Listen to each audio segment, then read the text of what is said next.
and the things that got me so hyped about masterclasses back then. Okay, I'm telling my age. Master classes were $25. And we were like, oh my God, it's $25. We can't afford it. It was, to us, that was like crazy expensive. Coming from $10 to $25 is like 250%, right? Yeah. So for us, but at the same time, when there were master classes, we never questioned it because they were rare, right? So when they happened, it was like Gil coming from LA to New York. It was Brian Freeman.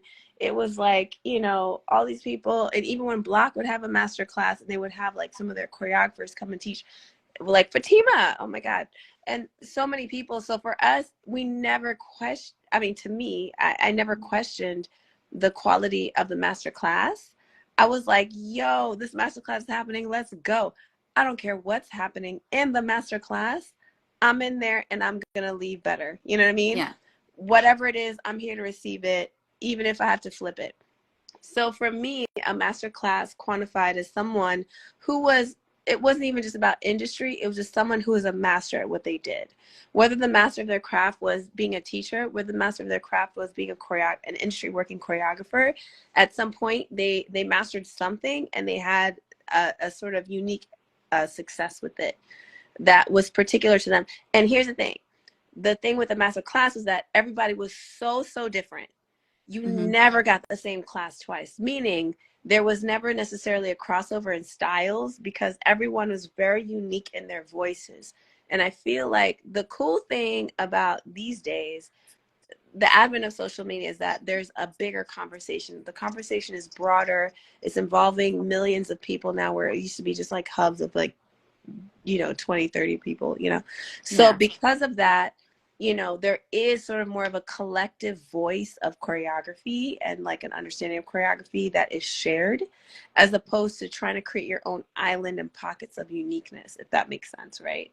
Yeah. So I feel like now there is more of a shared understanding of choreography that sort of dilutes a little bit the master class sort of expectation, you know?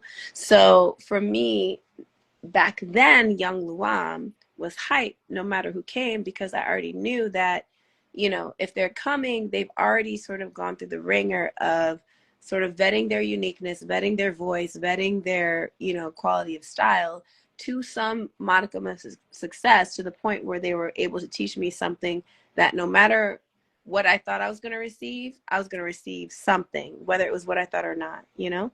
Now I feel like, you know, there is sort of like a plethora of teaching there now. What is a master class now versus then is different, right? Now a master class is more so about, and you actually, I have a question. I'm gonna throw that question back on you as someone who also takes more master classes than I do. What does it mean to you? Because to me, nowadays, there are many voices, there are many new expressions, there are many new things. And there's also like shared expressions, shared voices, you know? So it's less about sort of like the difference between each master class than it is about the quality of the content that you're going to learn in each master class. So for me, a master class is when you show up for the teacher, you don't show up for the steps. You show up for the learning. You don't show up for the music. You show up for, you know, just basically the information, and you don't show up for a specific thing. You just show up. To me, that's a master class when you don't care. You're not quantifying before you get there what you're trying to receive. You just show up. To me, whether it's young Luam or this Luam, that's what I'm looking to get. So I feel like it's a through line. How about for you? Because now it's different. Yeah, I mean, I will say, I think that that's like number one. I think the expertise of whatever the subject matter is, like whether that person is, you know, a master at house, or like you said, like a master at just teaching, they just know how to really like bring a level of artistry out of the students, like whatever their thing is, I do feel like is number one. But then I feel like on top of that, it's now that you're a master at that thing, if you call yourself a master teacher, I need you to be able to communicate that thing and truly teach that thing to us, the students. I think that's where the disconnect is coming in, and like the learn where and like the learning environment needs to support your ability to teach the like methodology, whatever your pedagogy is, like it just needs to be able to be delivered to the students so that we can walk away with something and feel more masterful at it, right? Like I've been talking about how it's been really difficult for me. My journey has been really quick, and that's been a blessing. But right now it's very difficult for me to figure out how do I go from an advanced dancer to like a master dancer or a super professional dancer, or like what does that mean? And like master classes is where those things happen, and I get those very, very infrequently despite paying and taking them all the time.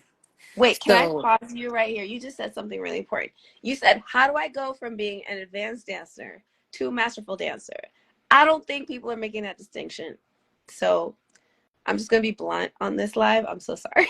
no, go ahead. I think people are looking to be great in the moment, but not always as their totality of who they are as an artist, right? So, and it's we all sort of fall victim to this because it's also because we are a very temporary culture, in that we're looking for great moments, and then we share those great moments, and that's how we're judged, right?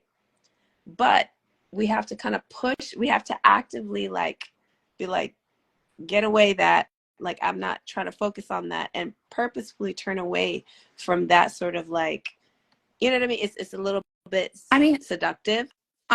I on the other end, I feel like, and I keep saying we the students because I'm like feel like I'm class president. I'm rooting for us. Don't let me down, Class y'all. When you show up to president. these master Get classes, him, class do not president. let me down. But I do feel like there's a very large cohort of students who are really, really hungry for um those spaces that do push that though. Like I And really I do. I ask you just where you don't feel have like we're found getting them those. commonly. Where do you find those? And I say this as, and I'm, it's funny because you're asking me, but I actually have a lot of questions for you. Okay. Where do you find that you find these spaces that actually feed you as an advanced dancer trying to transition or evolve into a masterful artist? I think we're looking for, if I'm being honest, I think we're looking for it in the instructors who have like the experience, whether it be again industry experience or they're a master at their particular craft, or both.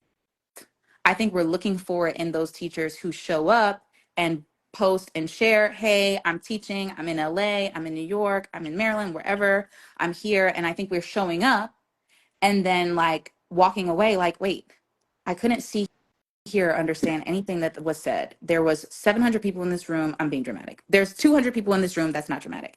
And there, like, nobody was really seen except for the assistant. Or we spent an hour um, learning the choreography and then 30 minutes filming, but only like 5 people got filmed. I think I think we are showing up to the spaces of some people who, to me, are the ones usually who are supposed to be kind of the pillar of that standard. But what we're receiving is not it. Like, it's not, it's not everybody. Obviously, again, we had that teacher appreciation post. Like, I'll give you an example. Like, you came and taught at T. Millie, and just for reference for everyone, like we learned two separate combos to two totally different songs really quickly, but you still taught the hell out of it. There were assistants that we could watch. Lines sat down in the front. We switched lines 1,000,001 times. We did groups so much. The floor was so slippery and the mirrors were so fogged and everybody was so exhausted. I don't even think by the end, I feel like we couldn't even really like get the piece out because people were so tired, but everybody left. There was serotonin was flying. People were so excited. They were buzzing about it. They were posting about it.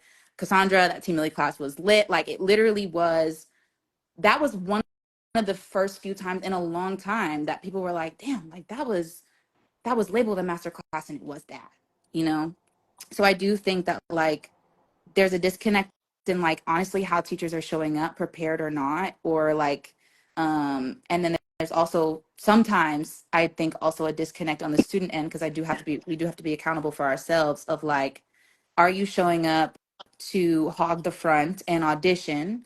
or are you showing up to truly like grasp and dive into the experience? And sometimes the teacher fuels the audition part, Mm-hmm. and sometimes they don't. So then it's like a weird, it's just like a weird road, I think, that we're navigating. And again, for me, it's like, if you're gonna charge 50% more than a regular weekly class at Movement Lifestyle or T Millie or Millennium, I feel like that deserves more care and attention placed on like the pedagogy and like the structure and what is happening, actually happening in the class. Like, why are we at a master class? We learned a full stage number, and why not stage it? Why not stage it with all of us in the room? Why not?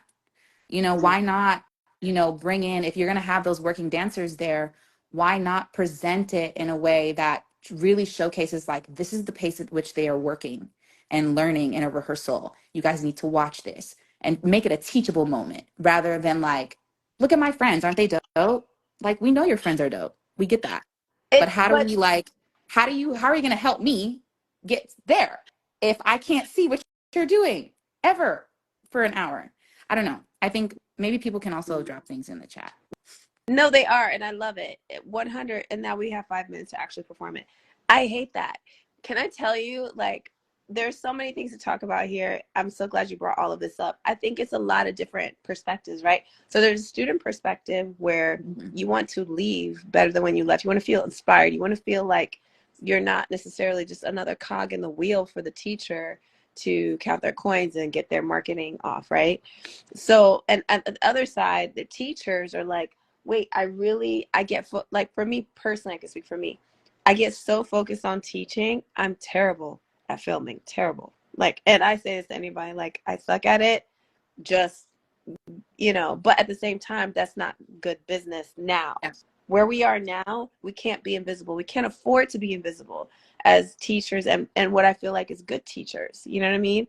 We have to be good at marketing, because that's how we get the students to come, to have a choice to go to the right classes. You know what I mean? Yeah. No, So that's real. there's like there's a realness going on. We got to get good at that and keep true to who we are as teachers. You know what I mean? So it's tricky. Like, for example, you're talking about, thank you. I'm so glad you came to class. Like, it was such a pleasure having everybody in there was like fighting for their lives.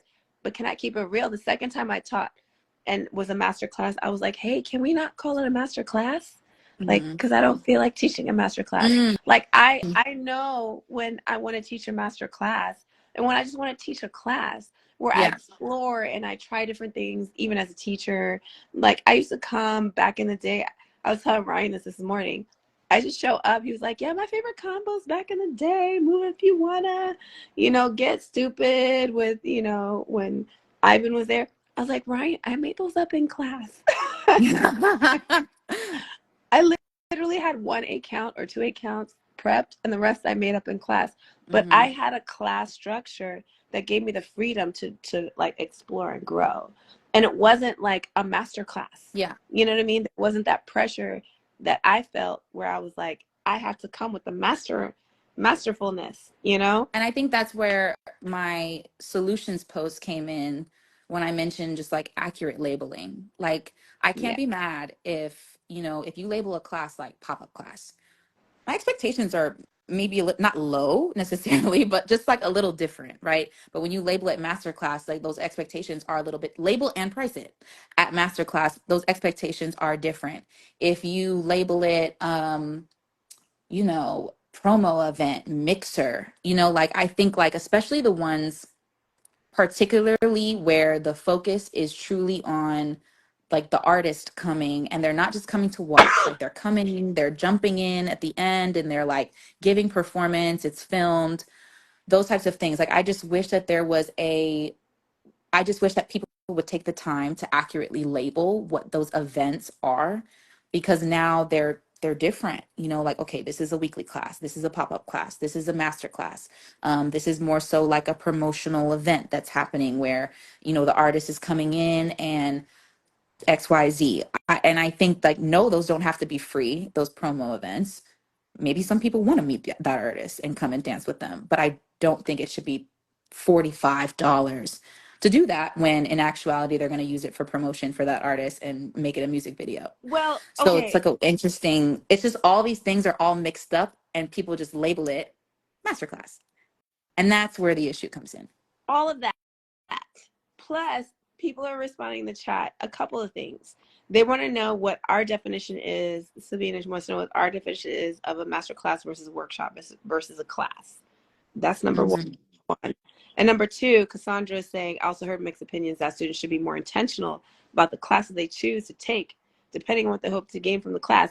Listen, the power is in the hands of the students. You decide who is successful as a teacher, period. I just want to say that. You decide. Nobody else. The teacher doesn't decide this. You as students show up and decide which classes are worthy of your time and your money and your training and your efforts, period. So just know your power and use it intentionally, because where you show up is who you're giving your power as a teacher. You're deciding these classes are important. So I just wanted to say that. Yeah. And then my definition of a master class versus a workshop versus a class. To me, a master class is and intensive. Somebody added intensive. Oh, don't get me started intensive. To me, the first one was, I think back in the day, Gigi Torres had one. What was it called? Oh my God, I can't remember. It was so long ago. Then Rhapsody had Motivating Excellence. And then after that, I started Rock the Industry. And then after that, it was like a cascade of intensives. But it came, all of these things, whether it's an intensive, a masterclass, or anything, it came from a need. We felt like we have so much information that we cannot fit into a class structure. And we are bursting with it. We are exploding with it. We have to create out, like for me, I was like, oh my God, I want to teach them about marketing, business, this. I want them to dance till they sweat and they bleed on the floor and they're like passing out. But at the same time, I want them to have like the business side of things. I want them to challenge their spirituality of how they approach their artistry. Like, it came from a need, right? And I feel like a master class also comes from a need. To me, a class, we need to give back the power to the word class. The same way we need to give back the power to the word dancer. I feel like as a dancer, we need to, for some reason, we relinquish that power. Like, oh, I'm a dancer. Oh, I'm a dancer for some. We have to like qualify it further to feel like that we're more important somehow. I don't know. I just feel like over the years, the word dancer used to be iconic, and it's become more and more a little bit diluted because of mostly because of like industry standards, and I feel like how they treat dancers, I feel like it's not okay. But also we need to reclaim that, reclaim that word as dancer. Like, we have to say, oh, I'm also a choreographer, I'm a teacher. No, be a dancer. It's iconic. I remember we used to know dancers by their first names, Shawnette, Tina, like all these people, we just used to know them by name. So that's one thing. We need to reclaim the word class. Being a teacher in a class is hugely impactful. We are changing lives. Yeah. We're changing lives through movement. We are literally molding bodies, and it's hugely important. So let's give the power to the word back, class. Let's start there.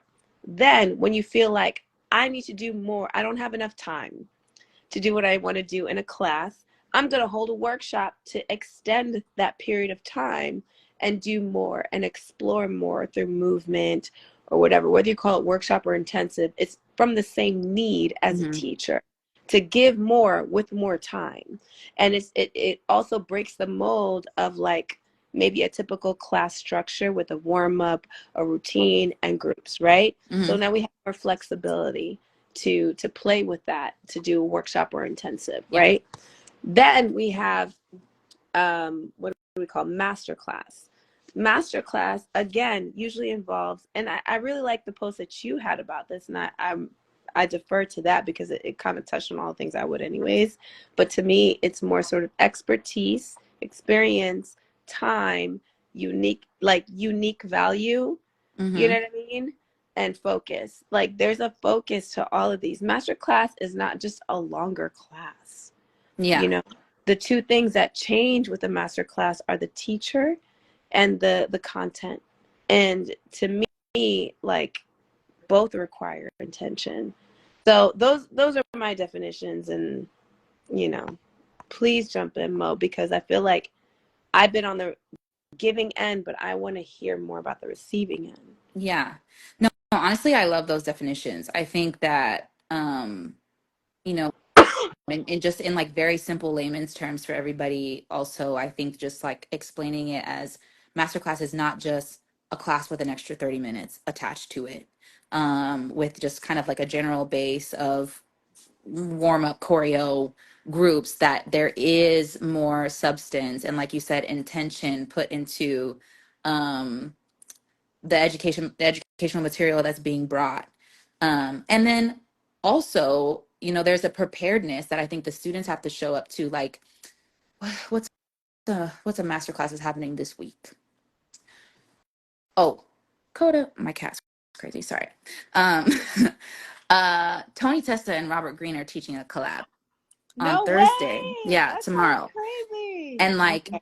for me, like, I've trained with Robert extensively. I've got to train with Tony last year, pretty extensively. And like, looking at that flyer, I said, oh my gosh, I now know what kind of headspace I need to show up in. I know that like this is going to require way more, and maybe way different out of me than just a basic kind of regular class that I'm showing up to. I'm going to, warm up, learn the choreography, do the groups, and go on, right? And sometimes you need that. Sometimes you just need the regular. You don't need any more. You're taking 4 classes that day and you're going on to the next thing. But other times you're like for me at this point in my journey, I'm like, I need so much more. I want so much more. And, it's a rarity to have things like that. And again, I hope they don't disappoint me. I hope the class is phenomenal. But, They will not, and because I know it's they how probably you won't. Yeah. approach it. It's how you approach it. What you Hmm. decide to get out of it won't ever disappoint you. You know what I, I mean? I disagree. I disagree. And you know what? The only reason why is like, okay, like what? This is my 3rd year in LA. But I kind of count it as like 2 because I've been gone. I was gone half a quarter of this year and like half of 2022. So before coming to LA, we were in Maryland, and like most of the time, you know, we had no context, right, of how anybody really taught. And I was on Culture Shock, and a lot of the events that we would do, I would help program and select who the teachers were that were going to come and teach. So, and this was no like light fundraising. We were bringing like one event, we had like Sean Bankhead, Soaring, Lau Beninga, Antoine Troop. Like, this is no light thing. So this was, and we would like regularly bring Candace. Aurelia was helping us a lot too with being able to connect with people. All that to say, we had no idea who would show up and really deliver.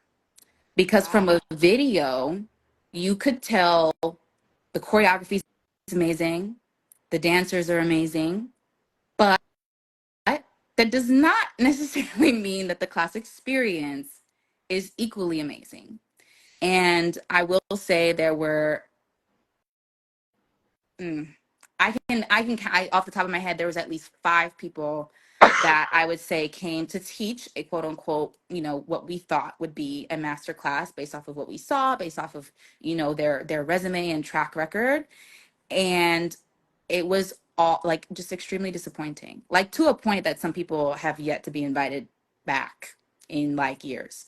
And, these are household names. These are people that are popular. And it was very like, there are, I think, plenty of times, and I'm sure people can chime in the chat, where there were plenty of times where like you're expecting, greatness because that's what you see and that's what people say it is in the comments, in the YouTube comments, in the Instagram comments.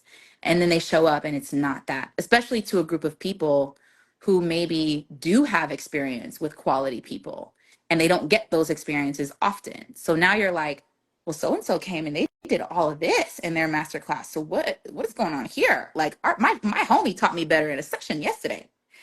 And then it becomes weird. So I will say I have been disappointed quite often. Ryan says plenty of times. What is I think that refreshing. No, I appreciate this because two things. Number one, I believe that teachers are born, not made.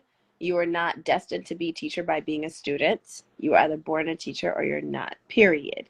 And you can evolve to be a better teacher and grow and evolve in your sort of educational, like, sort of acumen and being good at it. Cool. But being a choreographer or being a student or being a dancer does not make you a teacher. The Yeah. same way being a teacher does not make you a choreographer. Being a choreographer does not make you the best dancer. Like, I feel like those three categories, dancer, teacher, choreographer, are so incredibly iconic on their own. Yeah. They do not bleed into each other unless that is what your purpose is. If your purpose is to be one or two or three, great. But that's because that's your purpose. And you also grow and you work at it. And you can't help but do it. Like, you do it all the time. The things that you can't help but do, that you find yourself doing on your free time, are the things that you're purposely driven to do and that you will grow at because you can't help but put time into it. Yeah. That's number one, right? So there's that. So not every amazing choreographer, amazing dancer, amazing, whatever is going to necessarily be the strongest teacher. But I think the type of teachers that you were bringing were already teachers. And I do feel like they're probably like born teachers. It feels like we have had moments.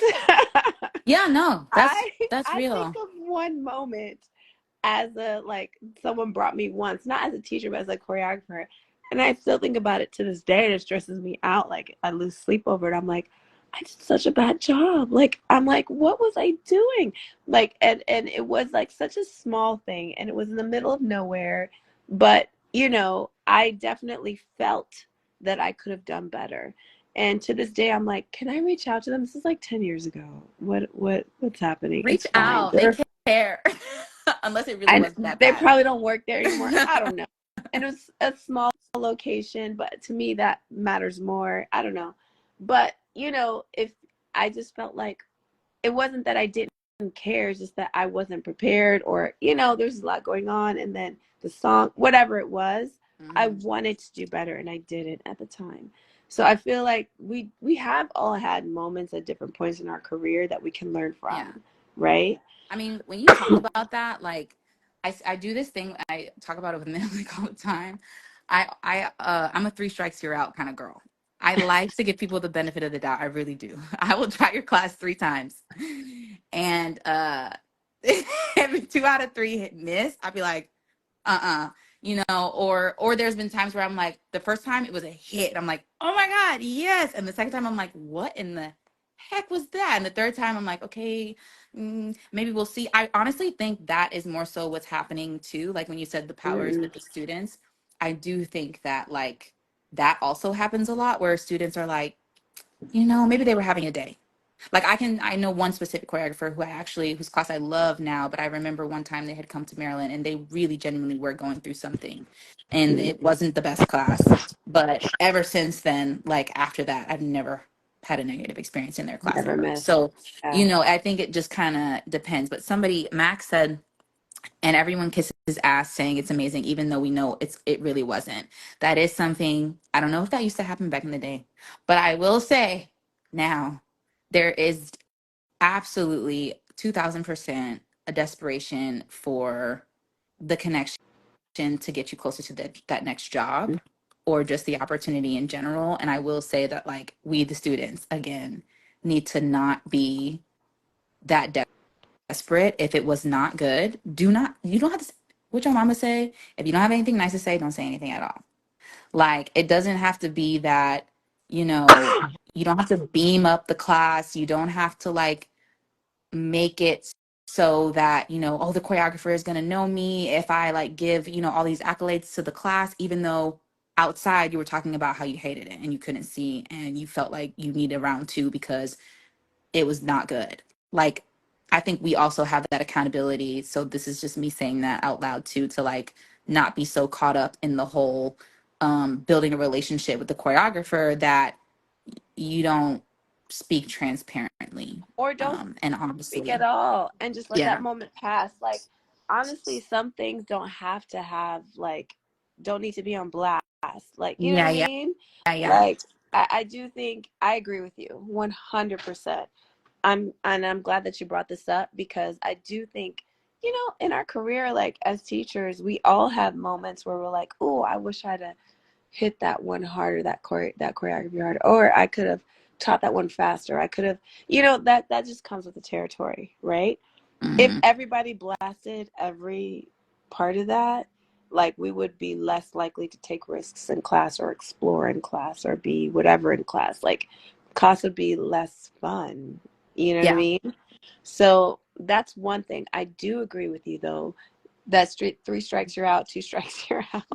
It's Sorry. like keep us accountable. You know what I mean? Like to me, like the best teachers are the best students. We never stop growing, and even till now, like I wish I could take class more because I love the feeling of being in the hands of someone else. For me, it's a relief, but at the Yeah. same time, like I also am like, oh, this is what I like about class.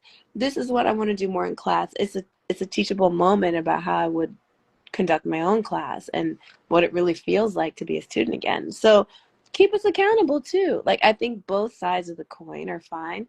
Fortunately, it's all through social media, so it Yeah. feels like it's all on blast, so it's less I mean, flexible. I wonder, and this is just something I'm curious about. Personally, um, like 99% of my mentors are really great teachers, so shout out to them. But I will say that like there are,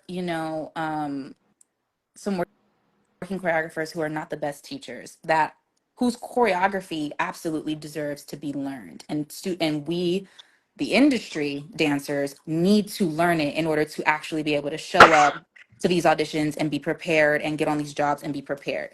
My question is, has how, how often, maybe before, or do you think working choreographers who maybe aren't the strongest teachers are thinking about ways that they can communicate their movement and host, like some sort of event that uh, gives us the experience with their movement that is maybe more unique to them, that, and maybe this is also where maybe mentorships were born or programs were born.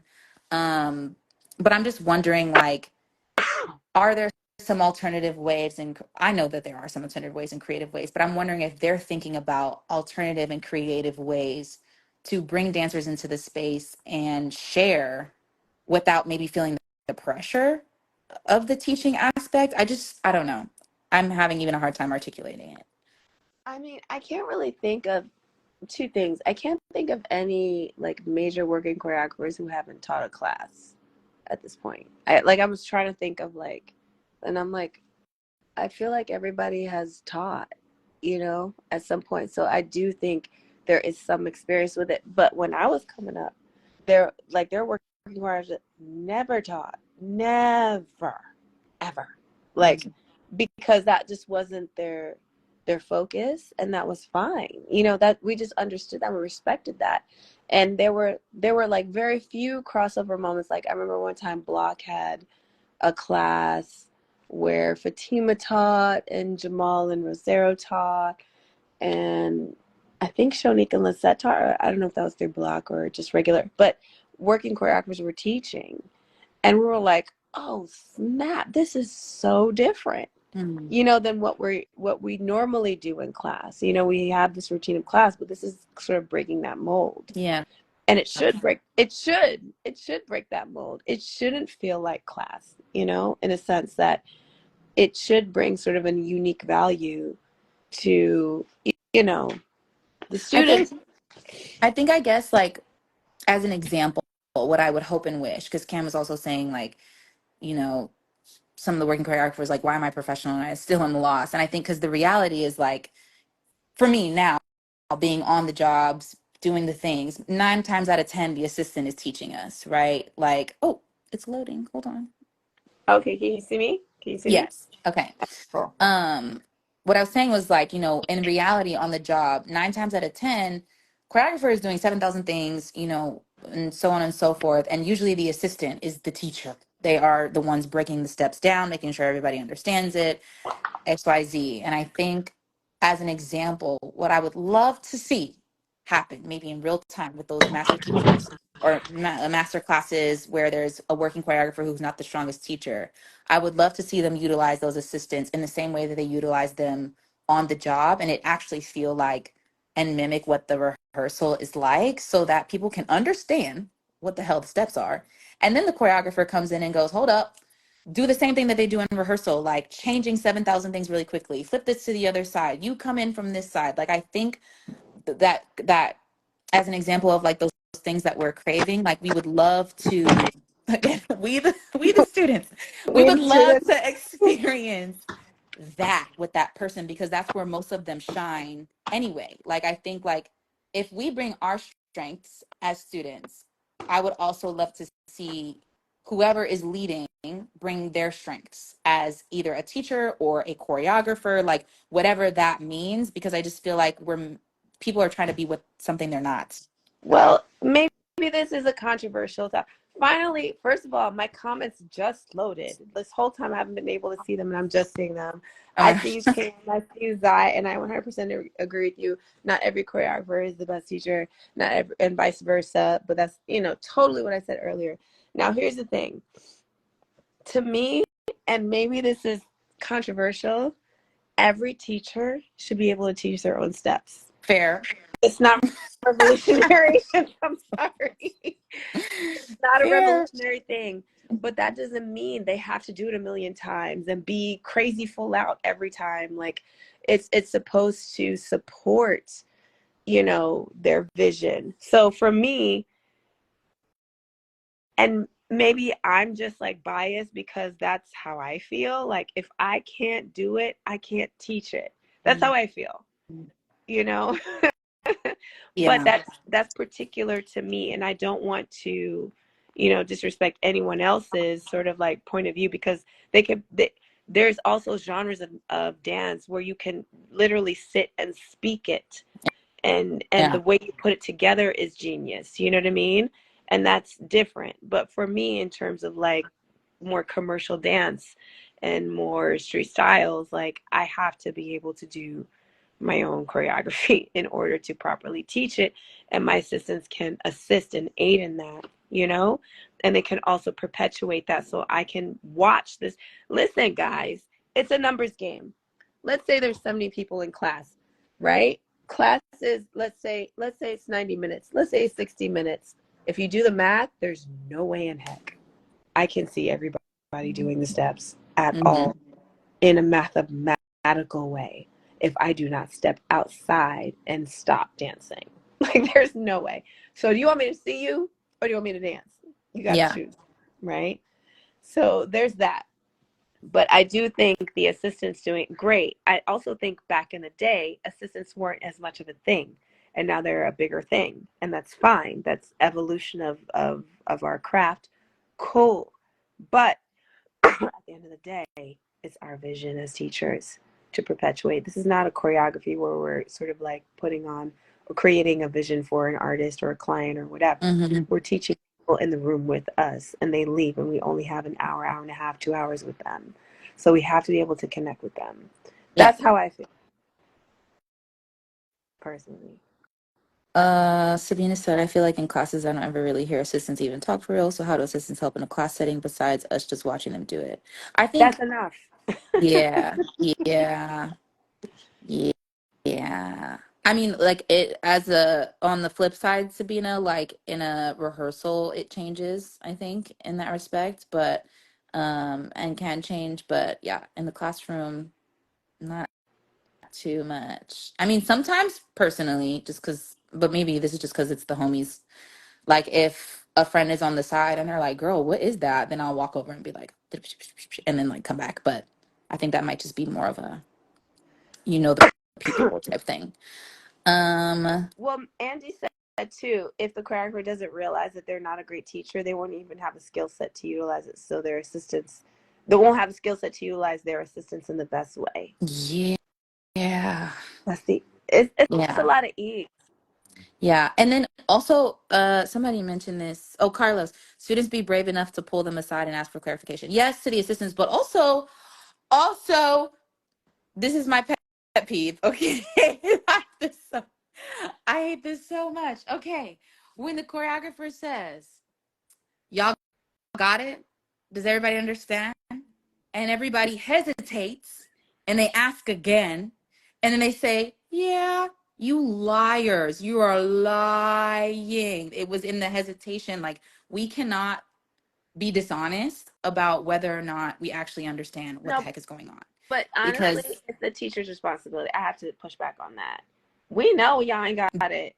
Like, they y'all look don't. crazy. No, So, no, and people Luan, are they don't embarrassed. know. No, no. Oh. They don't know when we don't got it, I'm telling you. But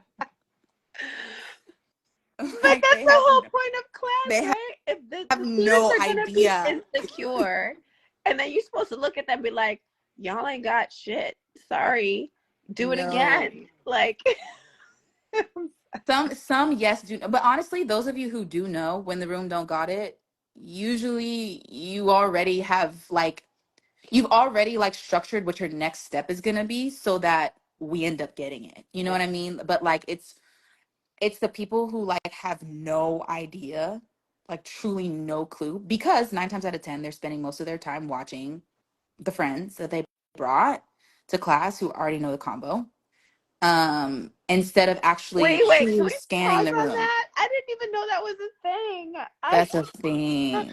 But you know, I have friends who do that, and I actually have friends who are like, "Do you want to learn the combo?" And as a friend, I appreciate it. But it's like a select. It's like, but I also know that everyone in the class is going to receive from those particular people, so I don't feel in any way like it's a I think problem. it's different. It depends on how you use it. Like, I'll give you, okay, who's a good example of using their friends in a really teachable way? Miguel. I think Miguel Zarate uses his friends in a really teachable way. Like, it is really powerful to watch because he has that front line setting a standard. Darrell also will be like, "Where's my front line?" You know. So when I see But Guido, the front line Denzel, is a thing. The front line is a thing, whether or not they rehearsed or not. right, The front line is a thing from the beginning of time of classes from Alien, all of that. Like the front line should be solid, like should be untouchable, should be titanium, should be the people like you can't even touch the line behind the front line. right. So like when I see like I remember one class, I think Wiley was there and he didn't even know the freaking piece. This was his round one and you wouldn't have been able to tell. And I was like, whoa, you know, it's really powerful to see that, and also for Miguel to acknowledge that, and acknowledged and said like, he doesn't even know the piece. Like, y'all, we're 40 minutes in and y'all ain't dancing like that. So you've got room to grow, you've got space to move, you need to push yourself harder, it needs to be more accurate, whatever the case may be. So I do think that like there are cases where that front line is there, the friends are there, and it's a really great teachable moment and a way to set the standard. But at the same time, again, Miguel will also say, I can see you sucking in the back. So you can't hide because he's legitimately watching you. But there are a lot of people who are not, who are literally bringing those friends, watching that front line and only that front line. And everybody else gets left in the dust. And that happens all the time, which is why when I posted, I said, these are unproductive trends. It's not everybody, but it is a trendy thing that these things are I happening. don't think it's a trend. I think it's a teacher. Uh, I'm sorry to say. Because the thing is that I remember Jonte would come and take my class and show up on purpose. Maybe not on purpose. I don't know. He would show up mad late, learn the combo in like 10 seconds and slay everybody. And those are the videos you see on YouTube. Like it's sometimes people learn ahead of time. Sometimes they learn, you don't even know that they're learning it late. It's still the front line. It's still a caliber of dancer that is in the class that understands what you're trying to achieve. You know what I mean? And executes it to the inspiration of the people around them to know that they have something to work towards in the class, not even just outside the class, but in the class, right? That's one. Then there's separate, maybe a version of that where it's not the same caliber of teacher maybe mm-hmm. who wants to appear as though their, you know, frontline or their regular or their whatever, their core team is smashing. So they'll have rehearsals ahead of time. So it sort of elevates the class Right. at a certain level. Do you see what I'm saying? Yeah, yeah, So yeah. at the end of the day, it all stops with the Yeah. teacher and starts with the And it can teacher. be hard, I think, for us, the students, to decipher when it is one or the other from the outside perspective. It can be difficult to figure out, especially if you have no idea who these people are. You know, you're only seeing what you're seeing on Instagram, on YouTube, or whatever. And God forbid you don't know anybody in the city. These people are brand new to you entirely. It can be really challenging to figure out and cipher through what is legit and what is like kind of But it's not not it. for you to cipher through right away. You'll figure it out over time. You'll see who's like killing it, who's not, and who's like real, who's not. Like, but maybe I have too much faith in students right now I think because I so, honestly, because and I only say that because like the bullshit is so common that, to be honest, a lot of people get stuck in that cycle and think that that's normal. You know, it's like that becomes their normal, because it's like, well, this is what I'm used to. This is what happens all the time. Is this not great? Until maybe they stumble upon something and someone who really, really is, and it goes and they're like, wait, whoa, like this is very different. This is new. Like I do feel like sometimes I have seen people kind of go through their own like epiphany of like, wait, I I had no idea, you know, I maybe wasn't in the best training spaces. I had no idea. I thought I was doing all the right things. You know, and it's watching, again, I've been in LA for 3 years. Again, my journey has been pretty swift, but I also feel like I've surrounded myself with the right people and I try to train the best way that I can, but I don't think that everybody I don't think that everybody has necessarily been exposed to the best well, options initially, and then they get sucked into a hamster wheel of mediocrity, honestly. I agree because I think that people do what they know, right? So if what they're inundated with is mediocrity, then it's hard for them to understand what they're missing. I think is what I'm hearing, right? Yeah, yeah.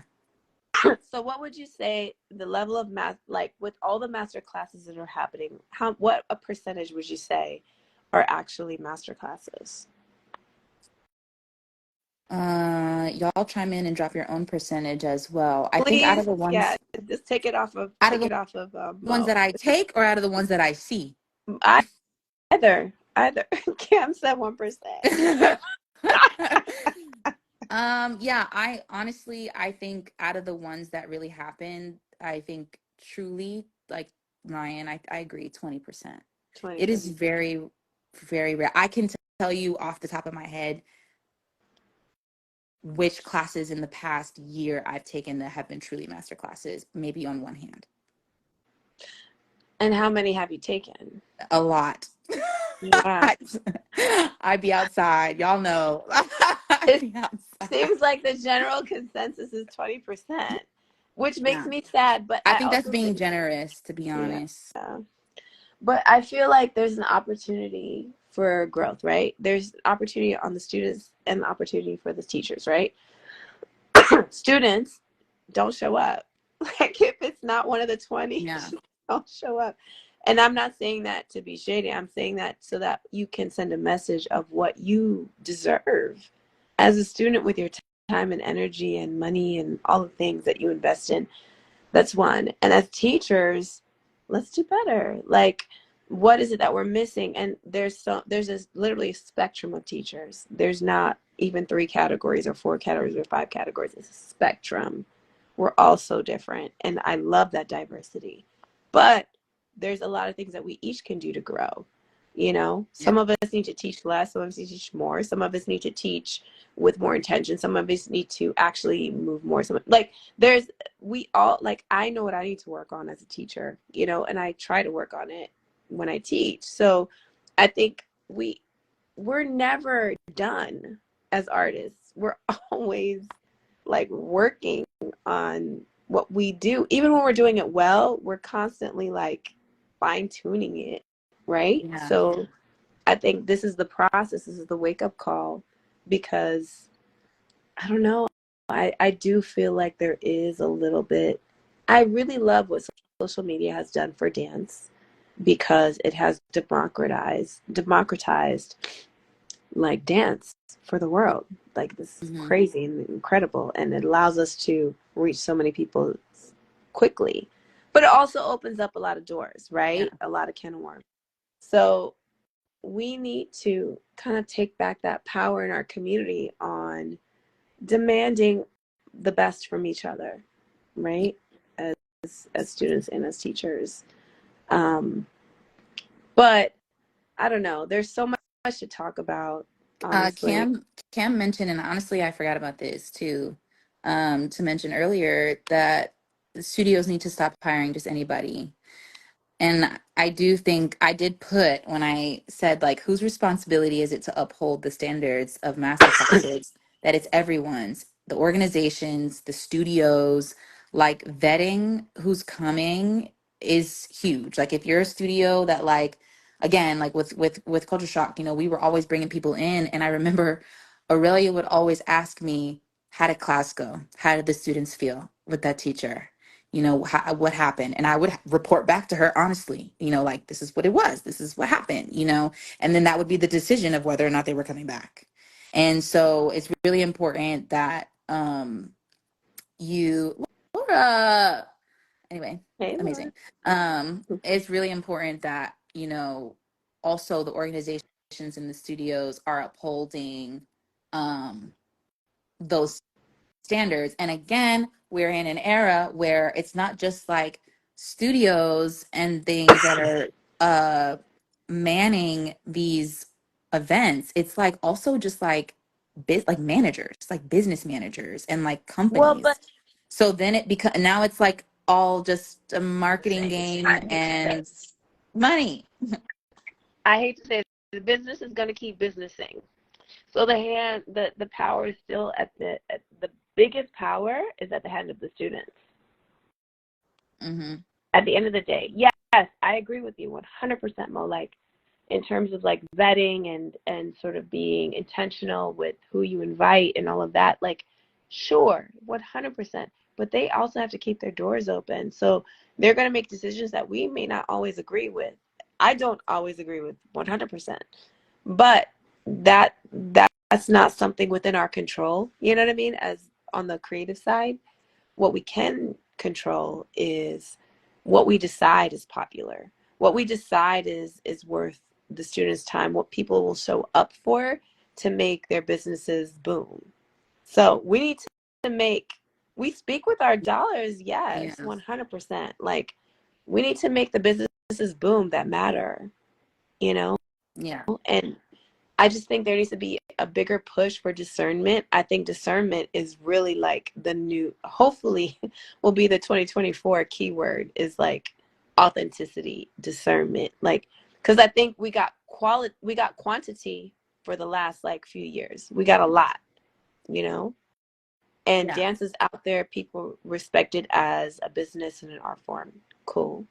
Now, let's be particular about it. Yeah.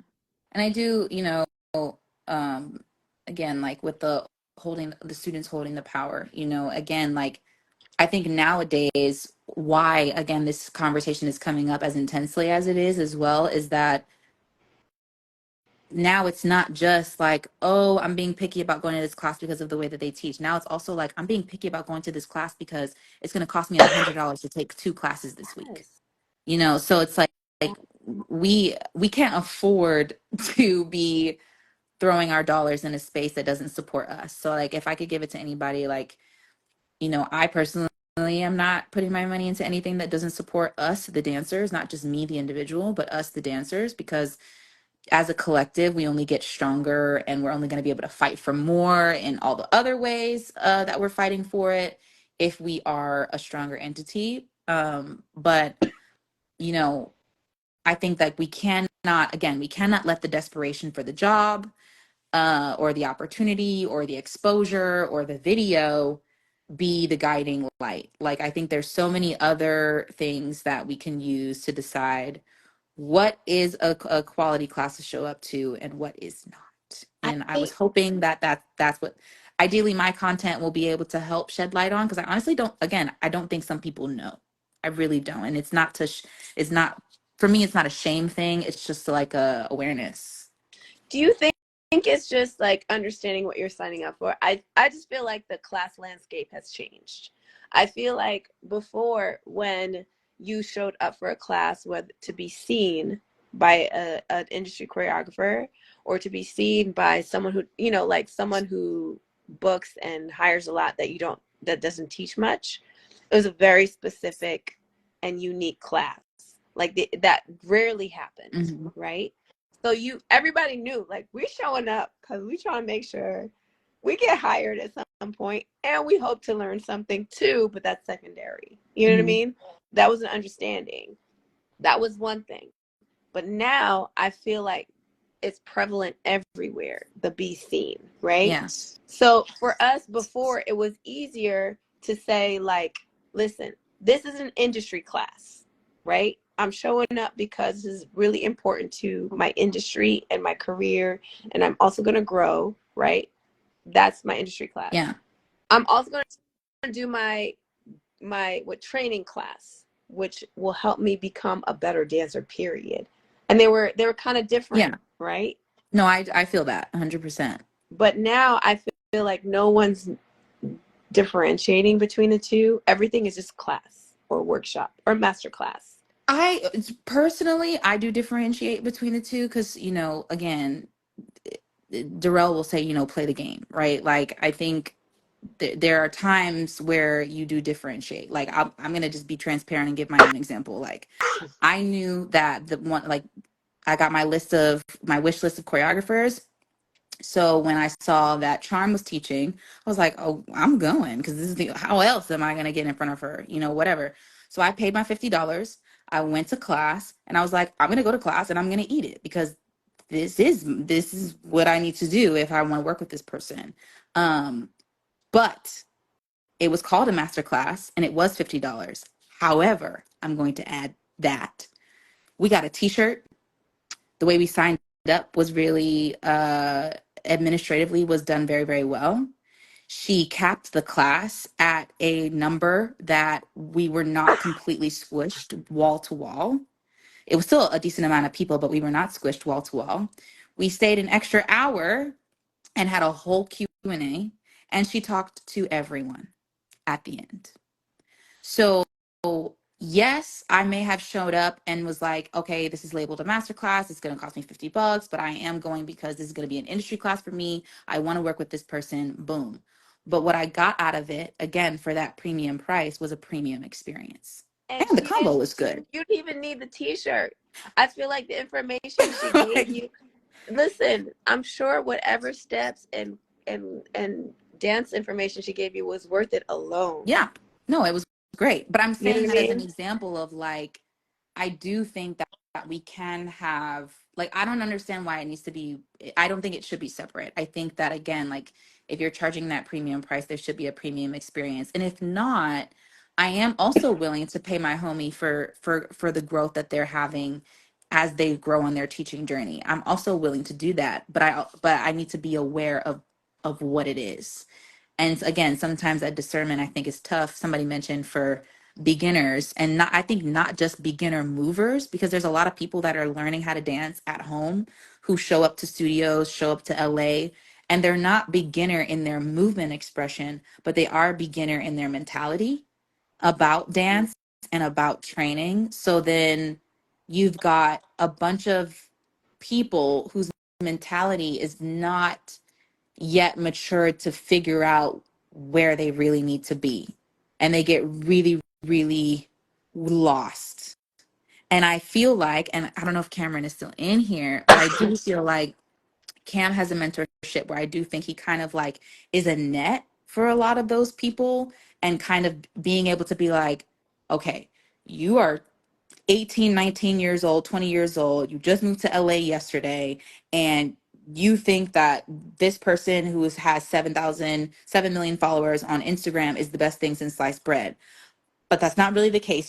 you need this, and this. I do feel like he's one of the few that has that net for that beginner mentality and is able to um, train people on like where to go next and how to figure out, how to decipher. But I don't think that like if you don't kind of invest in those types of mentorships and training, which a lot of people don't as well, you just get lost. You just get lost in the Well, sauce. I have two questions. One question, which we'll come circle back to, is are mentorships and intensive training the new classes? Let's circle back to that. Okay. And then, and then Elite Bodies just said, where is the line drawn between creating space for new teachers, choreographers that want to and are capable of sharing and gatekeeping the space for those that have the quality that comes with experience? Basically, how do new people come up? Listen, we all got hazed. I'm just, we have to fight for our art, whether you're a dancer, a teacher, or choreographer. It has to be proven in some way. Do you know what I mean? For it to stand the test of artistic time and criticism, and just it forces you to be better at your craft and how to present your craft, right? And it's a painful process, but it's one that benefits everyone. Otherwise, what's happening is everybody's getting through, and it makes it hard for students to discern. Like you said with Cameron, you need these intensive and things that help like you decipher what to do next, because there's so much information that everybody's good, you know what I mean? Like that we can't let that continue. We have to vet our people out of love, out Yeah. of wanting them to be their best version. I'm glad that I got vetted in my way and hazed, whatever you want to call it, because it forced me to be better. It forced me to constantly, like, to this day, like, I'm never satisfied in a good way. You know what I mean? And I feel like outside of dance, the best artists are the ones that are constantly sensitive and like trying to be like the most revolutionary versions of themselves, Yeah. period. That's one thing. So yes, there is space for them, but they will also have to go through the process that we all went through. And that's okay. And that's fine. Not everyone's going to have the most pleasant experience right away, but they will have wins and losses and wins and losses and wins and losses. More wins, less losses, more wins, less like that's just how Yeah. it is. And then my question to you, Mo, is are intensives and mentorships and programs like Rock the Industry, no, programs, the new sort of classes that help navigate dancers where to go? Yeah. I mean, I do think I want to say specifically, I think they're the new master classes. If to be specific, I think they are the space where you actually are getting that masterclass experience and having the time to really dive into like your own development as an artist. And now like you said, like I feel like you with rock the industry, Tia, there's people who are like Camp Hodge, there's people who are also now focusing heavily on business and how you are creating your own branding, how are you showing up in the space as a business owner and an independent contractor. So I, for me, like again, I all of a sudden was like, you know what, school's depressing. I can't do this anymore. Mom, dad, I'm going to take a gap year that turned into quitting. But my first intensive or, program that I did was Lipstick Diaries with Jessica Castro. And she had Tracy Phillips and Aisha Francis and gosh, I'm blanking, Tina Landon, and there Legend. was another woman that I'm completely blanking on her name, but she was really amazing. She taught us an excerpt of like a West Side Story number. Um, Martha Nichols came and sat on a panel and talked, and like it was just an incredible, crazy amount of just legendary women. And I went to New York fully expecting to be, this was like 2016. And this was me deciding like, I think I want to dance professionally, but like I have no idea like what that's gonna mean. And I saw, actually, the reason that I even knew about this, I Brooke was following Wendell. Brooke Wendell. Brooke Wendell. Yes. I was following Kira Harper. I was stanning Kira. I freaking loved her. And she had done Lipstick Diaries. And I was like, well, if she did it, I'm going to do it. Like, literally, it was as simple as that. And I went and I was like, I'm going to be the worst person in this room. I don't know what I'm doing, especially not in heels. We had no heels classes. It was not a thing in Maryland in 2016. And I went and it was mind blowing. And from that point forward, I was sold on programs. I was completely sold. I wanted to do Motivated Excellence. I wanted to do Rock the Industry. But again, I pretty much paid my way through everything on my own. So trying to figure out how to travel and do all those things was really challenging. But then I ended up going to Monsters. So I do think that like intensives, programs, mentorships, for me, each of them have been so different. I've done Justin Conte's. Again, I did Black Box with Tony Testa. Like, I've done a lot of different things, and I personally recommend it to people for all types of different reasons. But you do need to go in with like an understanding of what that instructor brings to the table. Like, before I went into Cameron's mentorship, I really didn't know what to expect. Once I was there for like a week or two, I was like, oh, he's going to help me with my confidence. Okay. And just dove into that. Right. Like, so I just think that everybody has their thing. And, But are programs the new classes? Do you know what I mean? Like, are they not replacing the classes, function? but I do think that people are going because they're not getting enough. They're not getting enough. Wow, you just said something really powerful. Because for me coming up, class was more than enough. It was like I wasn't enough for the classes, Mm, you yeah. know? So if classes feel like they're not enough, of course, there's other places you're gonna, seek out more. But then how do we make classes enough?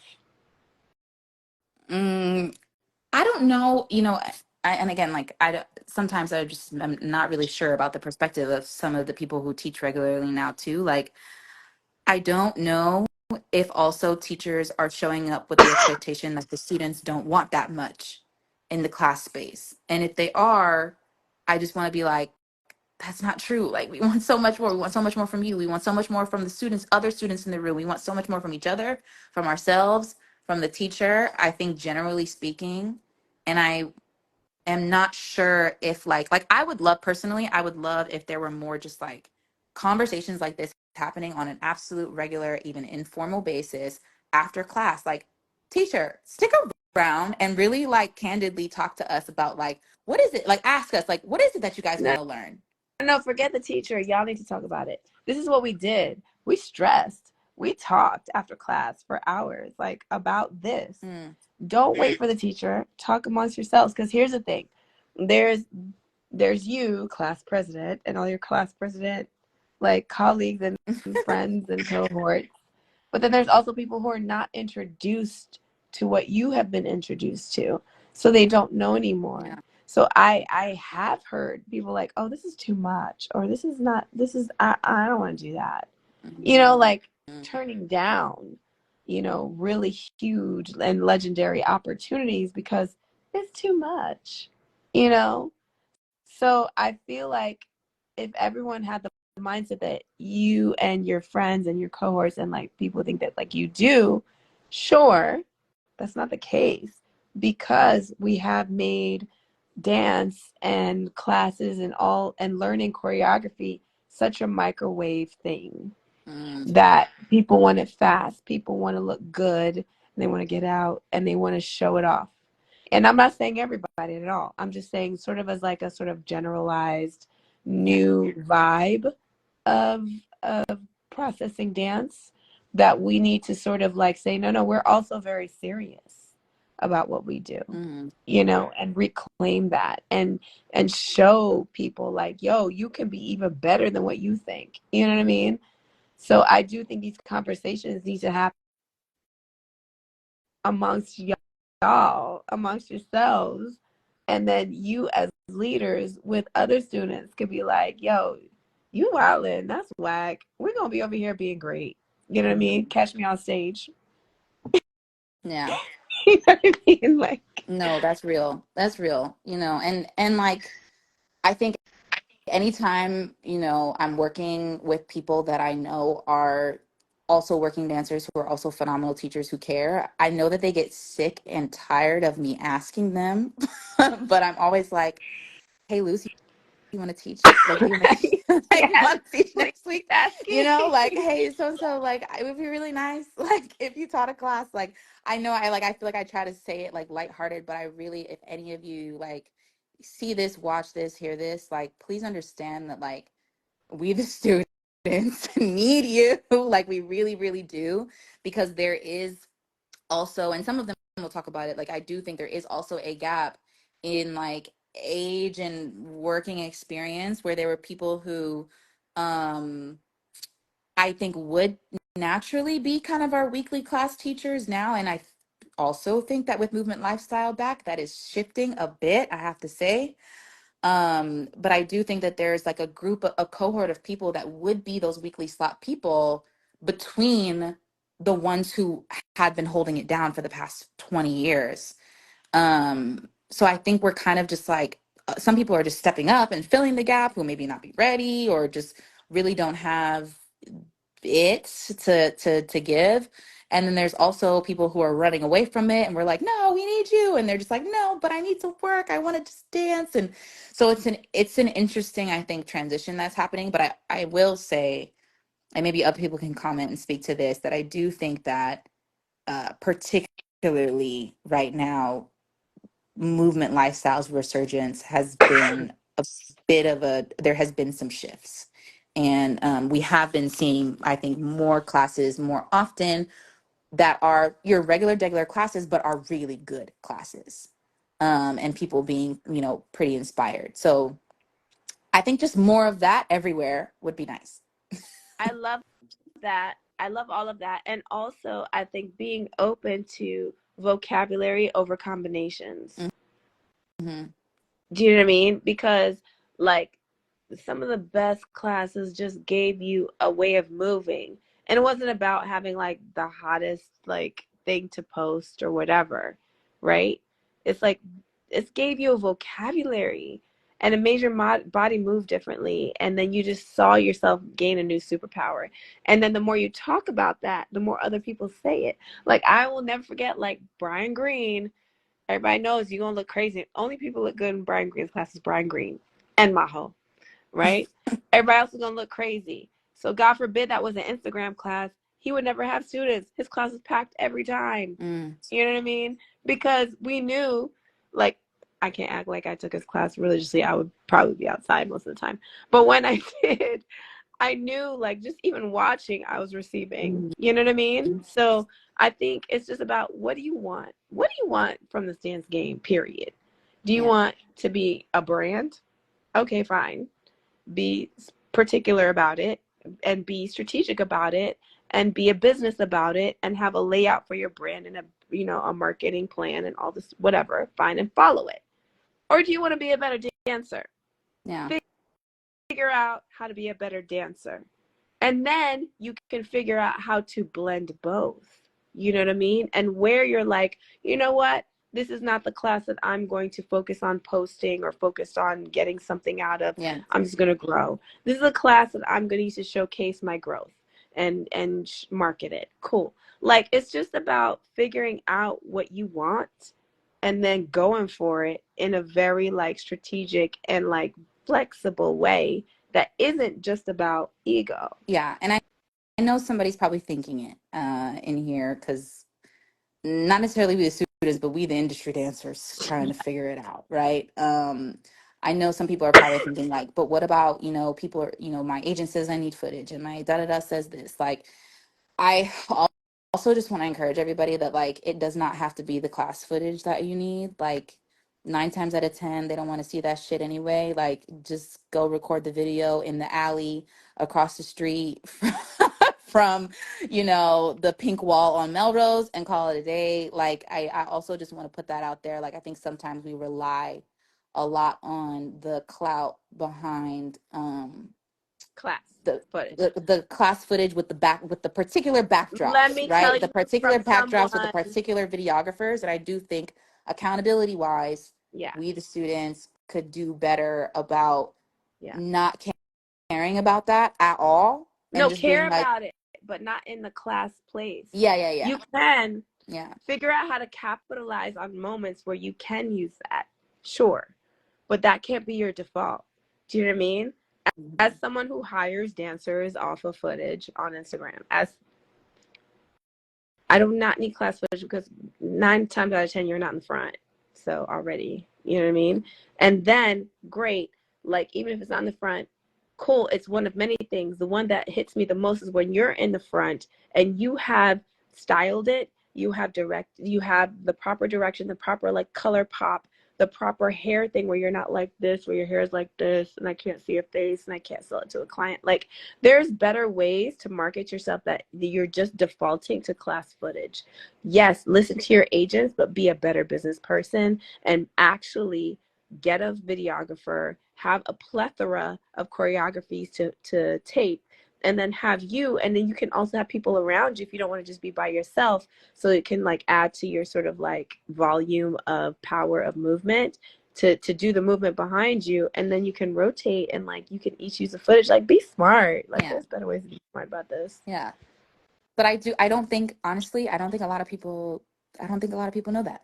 You know, I don't think a lot of people know that that's what's being, it's being looked at that way, you know, like, so hopefully, again, exposure, awareness, you guys, I hope you're learning a lot because we have to, like, I think we do really, really, really, like you said, have the power to make a change, but in very tiny, itsy bitsy numbers, it's not going to work. But again, shout out to the LA classes chat and like, even you for even like being like, you know what, let's go live to, because yeah, this is like very crucial information in general. 100%. And I just want to say, why are you dancing? And Laura, thank you for saying that. Like, she said, gosh, I hate what dance has become. I just loved it and did it for that reason. It's no one's fault. Hot social media has changed our passion so much. Yes, it has. It's also like opened up our passion, right? I agree with you, Laura, because it's also forced us into this place that we all constantly have to market. Yes, I agree with that. At the end of the day, your source, your core has to be your why. Why are you dancing? Do you like it? Can we tell that you like it when you dance? Because we can tell when you're doing it just for clout. We can tell. It shows in your face where you're doing the 8 counts. Mm-hmm. It shows when you're trying to be like dramatically like fly and the before the combination starts and you bite the camera. Like, we can tell. And we don't like it. What we like is authenticity. We want to see you. We want to get to know you. We want you to connect with us. The only way you connect with us through the screen is if you show us who you are and show us why you love what we love. Because we love this hard. And we've been through hell and back hard. So show us why you're doing it and we'll believe you. Period. And that goes with whether you're in class, whether you're in audition, whether whatever. Secondly, be in class to be better at what you love. Yeah. Because when you're better at what you love, you can actually do it better and then you feel better. And then you get this like orgasmic high of just dancing that no one else can achieve. That's the unique, like, the thing is that the reason it's so hard to do what we do is because it is so special. You know what I mean? Like, the fact that we can like do what we love and do it for a career, something should be hard. Yeah. Like, there's no way get our cake and eat it too, right? So the part that's hard is the business side, is the ego side, is the like politics side, right? So keep that other side pure, that artistic core, because we're losing it. We're losing it. We can tell in the classes when you show up for master classes, you expect a certain combo, you expect a certain song, you expect a certain like footage. I never respond to footage requests online. I say this now, not because I don't care. I care, and I will give it eventually. It's just not my focus. My focus was teaching. I'm sorry. I love you, and I want to give that to you. I'm not thinking about it. I'm thinking of better things for you. And you could So, also record at home. record it at home. Take it home. Like, this is all for you. Take it home. Live. You know what I mean? Wait, what did Danae say? Yes, I want to feel the orgasmic stuff. Me too. That's why we're Mm-hmm. dancing. Like, when I do a combo that I just like love and a song that I love, Like, there's nothing you could pay me. Nothing. I don't even want money because it's so fulfilling. You know what I mean? Yeah. Why don't we feel that in class? You know what I mean? Shout out to me. Because again, on that vice versa, and as far as like students showing up to execute and kind of give that feeling and really just dive in and surrender to like the process and just have a great time because we love it. I think also like it's important that people only show up to teach if they love it. Like don't show up to teach because you need the coin. Don't show up to teach because you want the footage of your choreography. There's so many other ways and options to get that, to get the footage of your choreography, to get the money. There's like so many other ways to do that. So I also think like on that end too, like I also think there are people who are not teaching because they're not teaching dance because they love it, you know, and they're teaching dance because they like the attention that maybe it gives, the clout that it gives, the oh, I can get my choreography off. And again, we as students have to decipher who those people might be and not support that journey. Sorry, no shade. 100.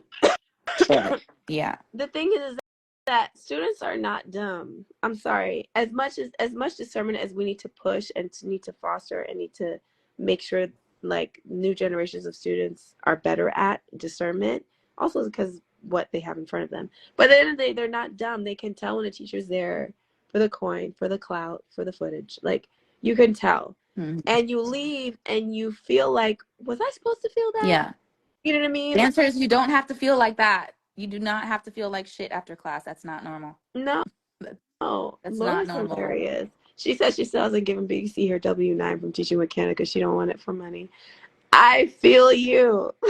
And that again, like, you know, those of us again from the DMV, like we are also products of people like Laura Edwards, you know. So we're coming from a place where, you know, we have people who truly teach from a place of like love and like, I'm going to make you better.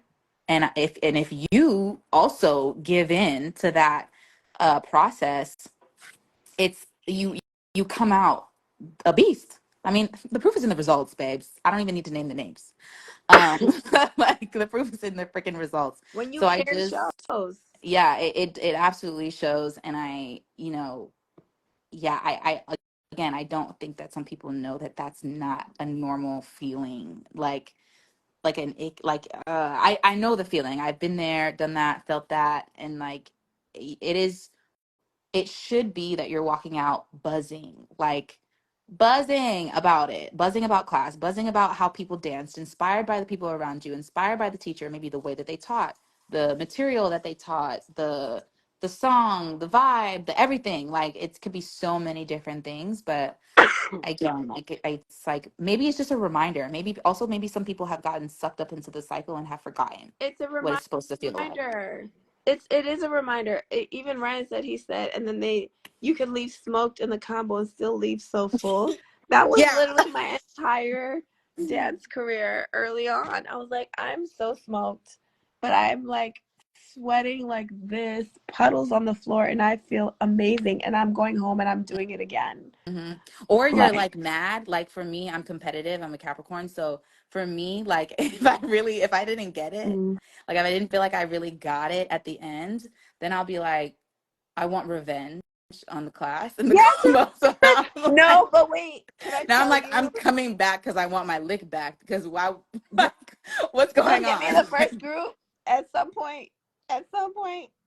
Well, but that's the thing. Like, we had combinations where I remember Jermaine Brown, Rhapsody, like everybody back in the day, they would teach 3 times. You had 3 chances. Everybody showed up for every single class. It was hmm full every time because you needed 3 classes to really full it, to Yep. like really get it out. And Yeah. even for me, like, 3 is for me to teach is hard because I get bored. Like, I'm like, I need new inspiration. Sometimes I teach 3, but I 100% would always do 2, you know, hmm every single time. You wanted to come back so you could really get it in. And I feel like what, okay, So here's my question then. What are classes now that you can leave the class and feel like you're not done and it be a good thing? Yeah, you said Rhapsody, and that was the first person that came to my mind when she taught demons at Movement Lifestyle, and I was like, and she was like, "Were you holding back?" And I was like, "Oh, I knew it." And I was like, "When is this happening again?" And I sure enough went back to T Millie and figured it out. But how often No, does that happen? not often. That should be the standard, is Not that you don't feel, often. because at the end of the day, an hour and a half or hour is, and definitely not an hour, but an hour and a half should not be enough. It shouldn't. It should feel like you just got it enough to make it through, but you Hmm. didn't really get it to be your full artist self. Yeah, yeah, Can but we teach with that in mind now? Like, how do we get teachers to teach with that? Yes, Luther, 100% right. Every time Luther, every Luther class is never one no, off.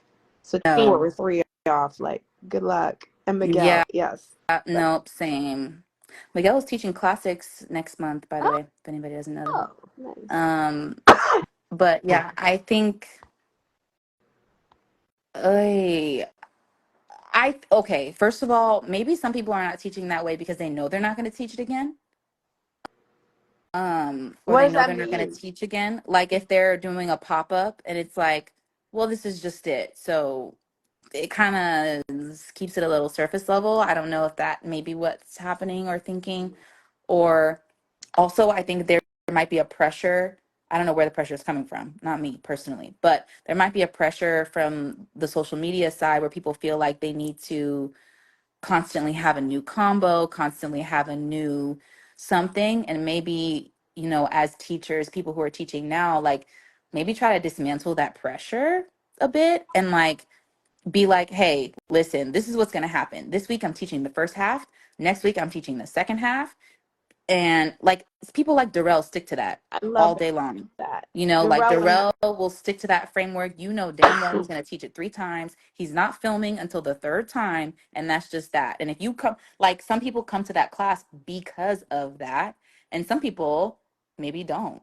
I don't know. But I think it just depends. I think there might be a pressure, like I said, for people who are especially newer teaching and trying to get their stuff out there to constantly be doing something new, so then they don't get to settle into it, and neither do the students. I think everybody feels that pressure, honestly, but I just want everyone to feel like the pressure is to teach. Filming will come, marketing will come. Be intentional about it and be like organized. Just be organized, you know? Like what Darrell, like he's saying, okay, I'm gonna teach 3 times, the third one I'll film. Like that's very organized and very intentional. Mm-hmm. You know what I mean? So I don't know how to encourage. As for example, as students, how do you encourage your teachers to give you more? You know what I I mean? think Like I think how communicating, to be honest. Like I don't think that most students, and I emphasis on most, and I definitely am speaking from a very privileged place because I do feel like I find it really simple to kind of develop connections with my teachers, but I don't feel like most students feel empowered enough to be honest and be like, hey, like, do you think you're going to teach that again? Like, I really don't. I'm not sure if I got it, And I also think that, on some ends, some people are kind of just like, well, maybe you could just set up $150 private with me and we'll figure it out. And sometimes it's like, no, I just want to be in the group.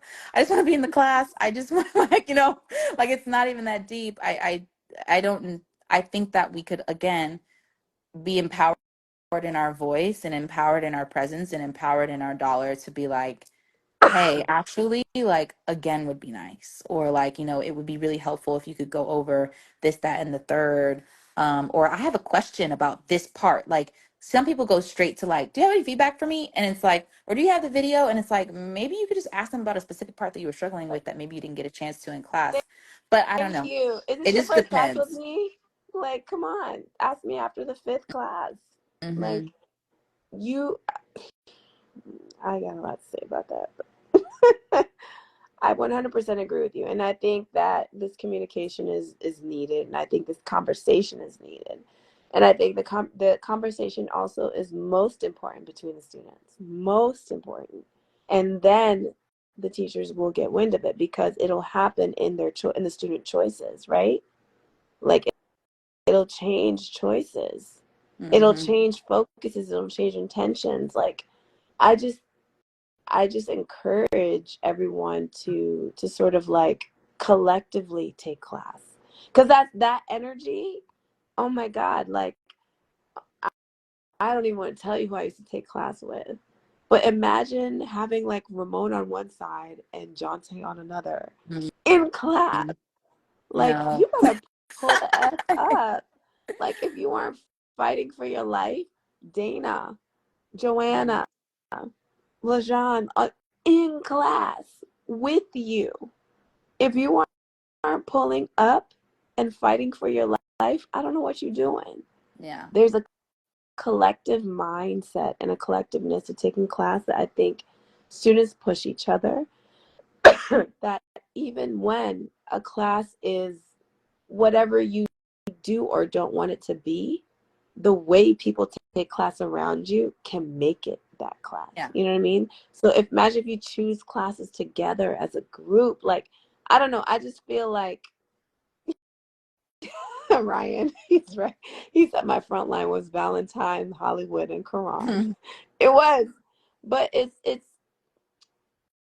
to me as a teacher, I mean, there's seasons and seasons of dancers that come up. You know what I mean? And when you see talent, you put them in the front and then they grow and they become beasts, right?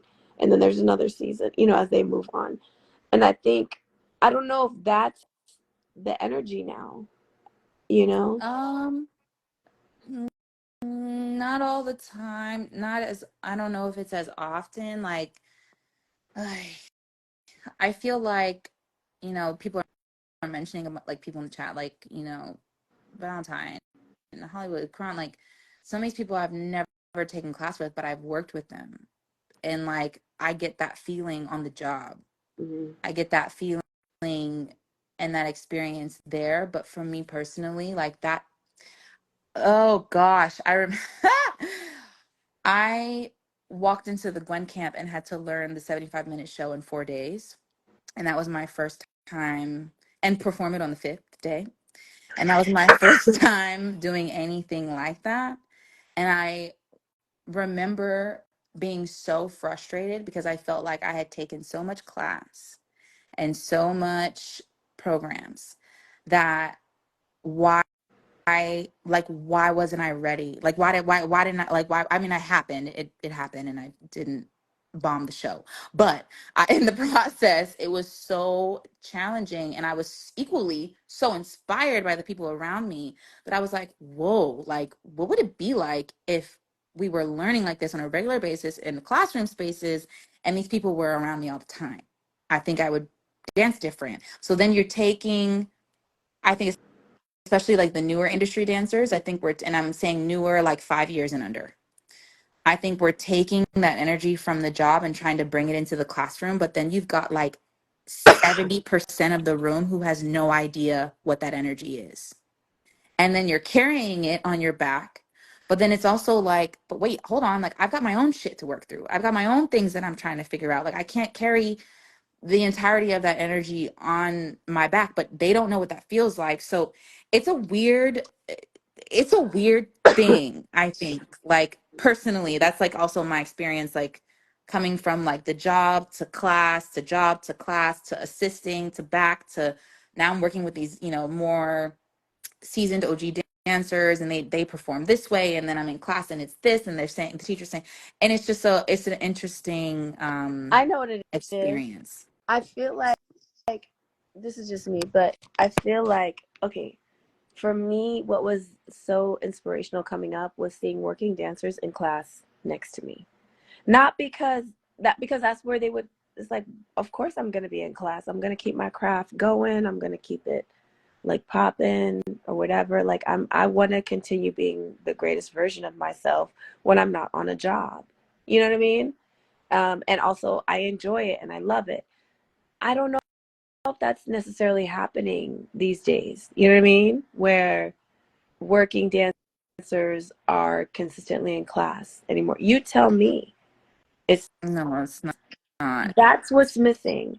So how do we bring them back into the fold of this is also a fulfilling space for you? Because for me, that's how it felt like when I was working more and like I started to work and I was on tour. The second I was off, I was like, oh, I can't wait to get back into class. Like I couldn't wait. Because I think the classroom spaces are not giving what you actually are required to deliver once you get to the rehearsals. Like it's like it's there's a disconnection, because it's like, wait a minute, you want me to do, like, you get to the job and you're like, you want me to do what? And then you're like, why didn't anybody teach me that? I've been paying mad money for Yeah. class for months, years, whatever. Why hasn't that come up? Or you go, oh, I was in so and so's class and they did this. Like, again, as an example, you in our groups, we were going group after group after group after group after group. um and then I remember I took Rachel's class for the first time, and he had a bunch of like directors and agents and stuff there, and so all of them got to pick people to come Mhm. out and do these groups. I went 6 times in a row, and I was so tired. But when I did the So Deaf tribute with Jeremy Green, and we were going, and that shit was full out, and I had just gotten off the weekend tour where we did nothing but stand. I was like, oh, I've done this before. Like, I've done this before. I've done this over and over again. Shit, I know what to tap into my brain. I know what that feels like to like get there. So there are some times where you're like in a classroom space, and then you get to the job and you're like, oh, I can pull from this person and this experience and I can bring it right into this space. And there's other times where you're like, wait, this feels so obvious. This feels so common sense. Why hasn't this come up before? Like, I'm supposed to have been trained for this moment. Mhm. Where is that? So I think that working dancers would come back to the classroom space if the classroom space supported what working dancers need on the job. And also inspire them movement wise. Yeah. I think at the end of the day, like as dancers, we just want to feel good dancing, right? It's also very simple, you know? And that's And okay too. I think there's yeah. plenty of teachers that are like your feel good teachers that are like, I know I have them. I have my list of people that like, if I'm feeling down, or I'm not, or I'm like feeling very out of body, um like, I go to Justin Conti for a lot of different reasons, but like one of them is like, if I'm feeling very disconnected from my spirit and my body and my mind and things are feeling chaotic, I will go take his class, or I'll go take like Fetty's class, because Fetty's gonna Mhm. be like, what are y'all tripping about? It's just dance. Like, it's not that serious, like, and then you just move very, very freely. So there are people that I do think bring that. But again, that's their purpose. That's their thing. That's what they do best, too. So I, that in and of itself is an inspiration. So But I think that, we had those yeah. regardless. Like to me, the classes where I lived my best life and I felt so good, like Cheryl Murakami, I would never miss her class. It felt so amazing every time, and she hit like every Mm-hmm. time. It gave me, you know what I mean. So Mm-hmm. I feel like at every juncture you're gonna have those classes that are like your core, like no matter what, I can't wait to get in there and feel good as a dancer. But I think even bigger than that is just getting them back to class. Period. Even who was it saying? Jalen was saying that Brian Freeman taught recently. He gave a warm up. He gave the warm up about meeting. He spent too much time on the warm up. Oh my God. Can I tell you? I remember when warm ups were so choreographed that like you had to keep up with the choreography of the warm up, which was another like brain teaser, which felt amazing because then when you got it, you felt like, I don't know, dancing. I don't know. It was just another level. Mm-hmm. Um, maybe how do we get further away from this microwave culture? I think is Jimmy asked, why do working dancers need to be in class? it's not about them needing to be, it's about wanting to be, right? I'm just saying, how do we make it an environment where they want to be? And Mm-hmm. why not? Like what artists, what vocalists, what Beyonce's, I mean, everybody takes vocal lessons. Like they still have vocal trainers. Mm-hmm. They still have like, they still do piano training. Like everybody trains in their craft at every level, you know, and the ones that do the best are the ones that never stop training, right? So Agreed. it's that's just sort of like the artist's way type of thing. But I think the environment of dance now, it's not really enticing for working dancers to come to class, and I understand that, and I totally get that. So I'm just saying, how do we make it an environment where we bring them back because it benefits everybody, you know? Mm-hmm. Yeah. Honestly, this is just me making a suggestion, but can you somebody mentioned like like a student, you know, kind of like platform again. We have that little LA classes chat, but like I would love if there was also something like that for, and I don't know if it exists, so forgive me if I'm wrong, but for the choreographers and teachers who are out there, like I think that it would be great if choreographers and teachers had their own platform specifically about teaching and teaching methods and like class labeling and different things, um to speak about these things as well, because I think that everybody is operating in their own kind of silos, like you said, and like also students are just going home and complaining on their own and doing their own thing and then washing their hands of it and moving on to the next. But I do think that like it would be great for the choreographers and teachers who care enough and love it enough and would like to help create a shift to also do that, because I don't know. I mean, do you feel like do you feel like you have these conversations with other teachers Yes, and I choreographers? do. I think two things. First of all, you gotta let people know about the LA classes chat because people will want to join. Just FYI, so you gotta let Okay, people know. And then secondly, I feel like the teachers who care are already talking about it, you know? The people who are really trying to evolve as teachers are going to, because, and I think there's depth. I agree with you. I think having a platform, a forum, or a conversation helps that. I agree with you 100%. But I do think that part of the issue is not the people who would join that, if that makes sense. fair. Fair. I feel Absolutely like that's where the fair. students have power, you know. Yeah. And Okay, so we're back to square one, y'all. We're back to square one. Do not go. Listen, if you have to use the three strikes, you're out, please do. Okay. Communicate. And also like don't be petty. Like some people have good experiences, some people don't. So unbiased opinions and really like genuine. Now we would really say shake what is the oh my gosh, we had this in college and I'm blanking on the title of the website. There was a website where you could literally rate professors and I'm forgetting on what it was called, but it was a lifesaver when you were signing up for classes because you would find which chemistry teacher was the weed out teacher and then not sign up for that one. Sign up for a oh, we different had picture. that. We had that in college. But here's the thing. I think it's less about saying who not to go to it because that feels a little bit Fair more on enough. the negative side. I think Yes, it's more more so who about, to go to. yeah, I Yeah, think it's more about supporting the teachers that support your growth, you know, and then people will sort of like, and then people who want to grow their classes will see what's working and be able to see what's good and grow from that. So, you know, I'm more of a less of a negative side of it, but more positive. And then Shaq was talking about, also don't think just because you're booked and working for the moment that you can't get washed or think someone who ain't make it yet can't dance down on you. I've seen it happen. I've seen it happen. That's the other reason but also everybody needs to things be in like that class. need to happen all the time.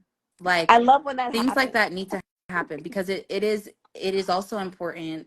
Again, for me in my journey, it was important for me to be able to like when I would get grouped in groups with working dancers, it was Uh-huh. like confirmation that like, okay, maybe I'm a little closer to where I want to be. You know, Right. maybe I am a little closer to being able to hang. Like people need that. So that's another reason why people should come, because Yeah, other, because you know. I said she's for the chaos. We're not to go to chaos. No, but okay, Um, you guys, I have a post on my page that was like closer to Thanksgiving, that is like teacher appreciation, like what are master classes that people love? And there was a bunch of people who commented uh teachers and I think you choreographers need to that they do another love. post. I think you need a new post. Yeah. So teachers and choreographers that you love and like why, so other people maybe can click on their page. They might not know who these people are. Again, people come from all over the world to train in the United States, period. What And if it's you really did a important post to learn. saying that teachers, that dancers should pay attention to be a better dancer? Mhm. Just switch it up. Yeah. You know what I mean? Like these teachers will make you better. Yeah. So Because I it's less think it's about just an awareness thing, like I think if we really, really share and beam up those people that are like truly, truly driving change and like growth in all of us, then that'll just be that. That'll just be that. And hopefully that will help fuel others to like do and be better. I mean, you see it with the music industry in certain aspects, right? People started bringing back, quality music videos, and then the girlies had to start making better music videos. Like people got to keep up. Now everybody wants to hit a step. Now everybody everybody wants to. tried to do that white psych for like 2 years. Everybody had a white psych background. Remember back? I don't know, maybe this is me. They just had like a white background, and that was it. And nobody had any other kind of music video except for that. Then Yeah. all of a sudden, it was like people started coming up and like really pushing the envelope in their sort of creativity and sort of like uniqueness, like, all the things we've been talking about. But I agree with you. Like the industry follows the demand, So I think it's time to demand more of And demanding ourselves as more. Yeah. teachers, of you know students of our teachers, and just even us of our students too. Like I think sometimes we get scared, like, oh, nobody's gonna come if I don't teach a certain type of song, or if I critique too much, if I do a warm up. But no, they need it. And the thing Hmm. is, there you could sell it with your passion, like people will believe you if you believe it. Like just believe it. Yeah. And the I people think that don't show up, they don't need to be there. But the people that do, there'll be more that take its place. And guaranteed those people will come back, the other people. always will move their schedule around, flip bricks, spend their last dollar to be there. I've been there, done that. Like if it's that good, like been there, done that. So it's just I think a matter of like, hopefully we'll have our own little renaissance. 2024, you guys, we've got this. I believe in us. It'll start at 2023. Listen, Mo, we got to talk more. We got to do this more. We got to have No, these conversations absolutely. I think more. just for some context for you guys, like this page for me is just kind of something that has been on my spirit, and like things that I talk about with my friends all the time, like you said, but not something that we usually share publicly. So things about like how to value, like how do you evaluate what mentorship is right for you? How do you decide what class is right for you? What types of things should we be looking for?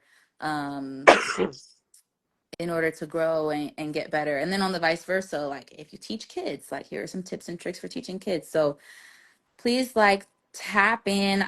The whole goal is really just to like share as much education as possible because it is missing. And instead of crying and complaining about it, I'm just going to do something about it. So, yes, forward And motion and progress.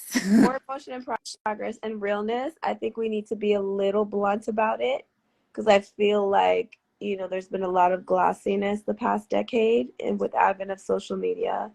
But I think it's time for us to be really real with love and kindness and all that, but truth. Yeah. And that's what I loved about your page. And then also I will be posting more videos talking about stuff. So the conversation is everywhere. Just like join it is what's important, and also like follow up. So Mo, you're Yay. gonna post this on your page, right?